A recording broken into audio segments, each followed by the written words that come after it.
incredible. Yeah, it looks great. Yeah, it performs well. Yeah, it juices well from what everyone else is saying, but nobody really talks about that cold factor. The cold factor is a huge bonus to this device. So we're gonna be juicing some carrots. We got some green Granny Smith apples.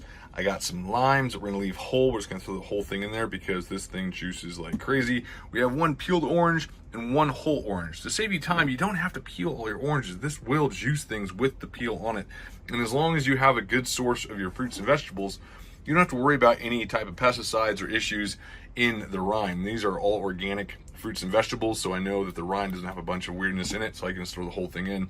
As well as your carrots, just give them a nice light rinse off and blend the whole thing. You don't have to chop it up, you don't have to skin it, none of that stuff. A little bit of ginger, a couple pieces of that I'll be throwing in there. This is a good juice blend. We have the Breville Juice Fountain cold. Now I state cold because it's very important to realize that other juicers in the market heat up the juice that you're about to drink. And when you have heated vegetable and fruit juices, you lose a lot of the nutrients and benefits and minerals and vitamins that are in those fruits and vegetables.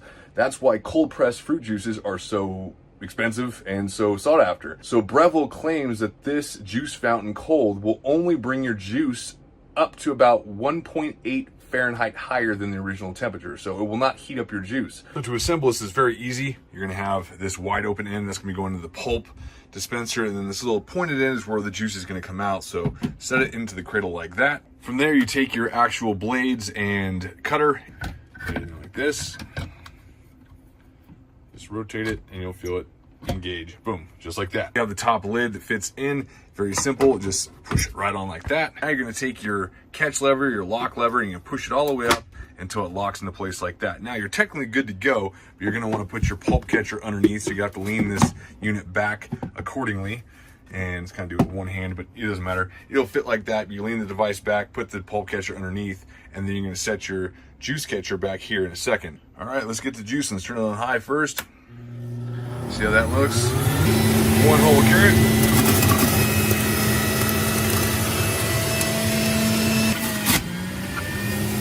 Very easy. Powering off real quick.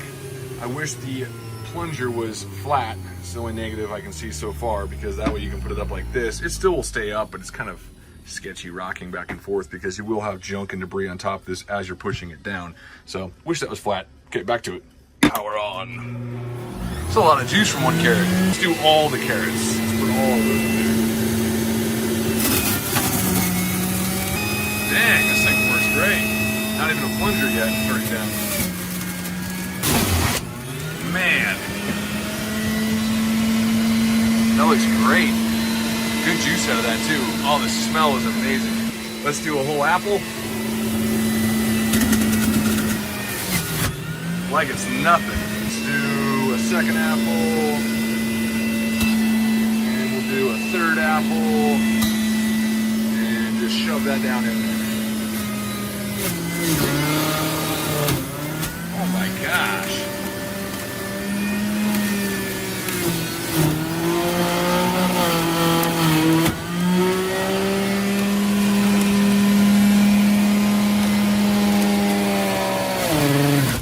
Like it's nothing. Do a whole orange.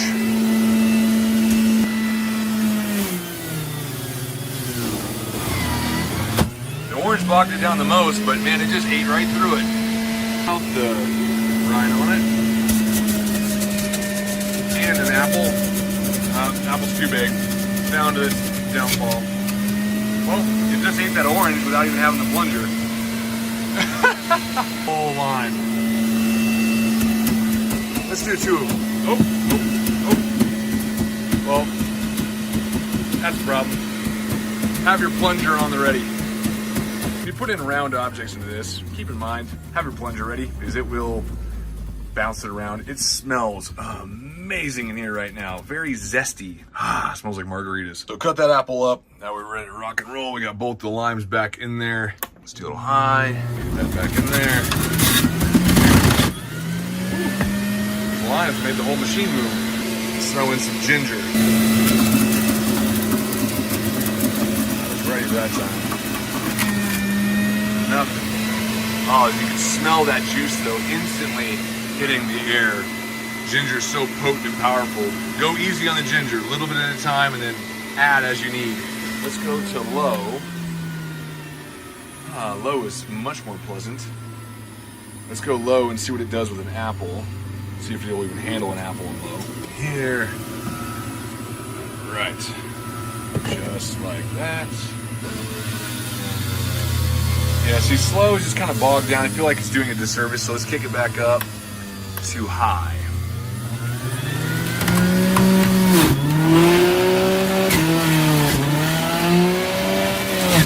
Oh my gosh. Just that little bowl of fruit already got about 40 ounces of nice, pure, for the most part, cold pressed juice because it's only raising that temperature about 1 to 2 degrees. Other juicers, you will feel the juice container and the juice is hot or warm, and that's not a good thing. It's warmed up those nutrients and minerals, and you don't want that. But this is so far fantastic. You got a lot of juice out of that. It maximized the extraction. I like that you can see the juice coming out. That way you can keep it running if there's still some more juice in there. And some people go to the extreme of putting the pulp back in the machine and getting maximum juice out of that. And you can do that very easily. The final test, you pull this to the side, and now you have this perfect pitcher. And there is a lot of good substance in there too. It's not just watered down, sloshing around, but be careful until you twist that top. It will be open on the sides. Don't slosh it too much like I almost did. Let's see how well this looks. Incredible. Wow, that looks outstanding.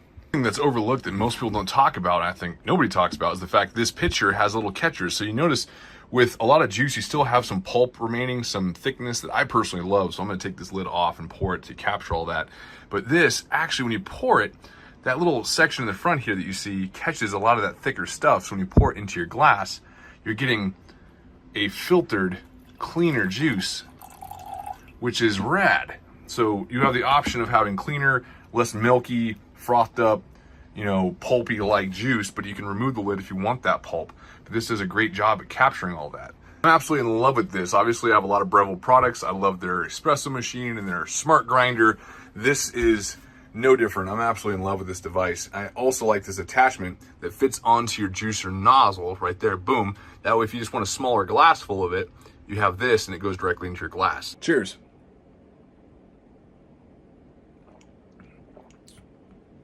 Oh my gosh. Cold. There's no sense of warmness to it. Other juicers I've used have a very warm taste of the juice directly out of the machine. This is very cold and chilled. Shows that this machine is doing what it's saying. It's not raising the temperature of the juice. It extracts it quick and doesn't overheat it, doesn't heat it at all. If anything, this tastes like it's been in the refrigerator. Wow, if you want a good juice, do exactly what I just put in there. You will not be disappointed. This is fantastic. Don't overdo it on the ginger. Start small and add. The ginger is very overpowering. Breville Juice Fountain Cold, 100% 2 thumbs up. Gets the job done. Didn't bog down with carrots or apples, multiple whole apples, ginger. And I'm sure it can handle even harder things than that. But I'm looking forward to adding some beets and some greens and doing other things with it. But this is definitely a machine you're going to want to get. And for the price point, it's going to be very hard to beat, especially when it doesn't warm up your juice. Pulling out the pulp bin. So you just pull that bag out of the compost container, throw all that away, and then you have your lid here, and you just dig all this out. It's very dry, which is nice. It doesn't get so slimy on you. Very easy to get out. There's not a lot of areas for this to hide. And this just raises right off. Just kind of give it a little twist. Debris left in that, and then this will be just rinsed out as well. That mesh screen doesn't have a lot of chunks on it. It's gonna be very easy to clean. So you can see you have all the pulp and stuff in the mesh. We use a provided brush. That's clean, that's dirty. You just take this and scrub over top and run underneath the water. And you can already see that mesh screen being cleaned very easily. And this is provided by Breville, so it's meant for this.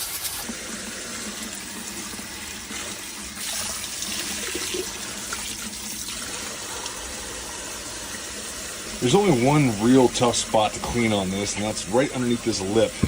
It goes up underneath this edge right here.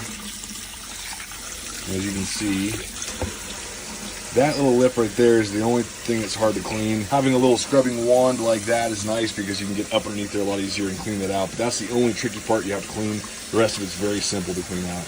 Main top portion of it's very easy to clean. There's not a lot of nooks and crannies that things can hide in. I'm always a stickler for, you know, bushings and washers and rubber seals that can hide a bunch of bacteria and junk over time, and you get disgustingness in your drinks. You don't want that. This has pretty much an open face design. The really nice thing is you have a large basin that holds a lot of juice, therefore you can juice a lot in one sitting and put the rest in your refrigerator and not have to worry about doing this every day. Make another batch and you only have to do this once a week or so.